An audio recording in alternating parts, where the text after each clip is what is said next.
তবে আরও কিছু কথা না বললে নয়, আমাদের শৈশব, কিশোর, যৌবনকাল এই নদীর সাথে সম্পৃক্ত। শুধু আমাদের না, আমাদের বাবা দাদাদেরও এখানে অনেক স্মৃতি জড়িয়ে আছে। পড়ন্ত বিকেলে সূর্য মামাটা হাসছে আর আমাদের সাথে খেলছে, খুব দারুণ লাগছে। সূর্য মামা হয়তো বুঝে গেছে আমরা তাকেই দেখছি।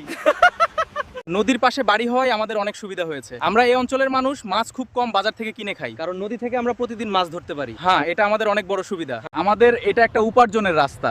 আমরা বাজারে মাছ বিক্রি করে আয় করতে পারি। আমরা খোলা নদীর পানিতে গরু ছাগল ধোয়াতে পারি। মাঝে মাঝে আমরা খোলা হাওয়া খাওয়ার জন্য এই নদীর ঘাটে বালুর চরে বসে অনেক রাত পর্যন্ত আড্ডা দিতাম, কিন্তু এখন আর দেওয়া হয় না, কারণ উপরের আদেশ মানতে হচ্ছে। আর এখন আরো সুন্দর, মন মুগ্ধকর হয়েছে, কারণ নদীর ধার বল্ডার দিয়ে বাঁধানো হয়েছে। তবে যাই হোক, এখানে আসলে মনটা হালকা হবে। হ্যাঁ, ঠিক বলেছিস, একদম। আসলেই মনটা হালকা লাগে এখানে এসে। এখানে আসলে মনে পড়বে পল্লী কবি জসিমউদ্দিনের একটি কবিতা, আমাদের ছোট নদী চলে বাঁকে বাঁকে, বৈশাখ মাসে তার হাঁটু। তাই আপনারা আসুন, ঘুরে যান গেরুয়াডাঙ্গি, হরিপুর, ঠাকুরগাঁও জিরো পয়েন্টে। সকলে ভালো থাকবেন। আমাদের ভিডিওগুলো ভালো লাগলে লাইক করবেন।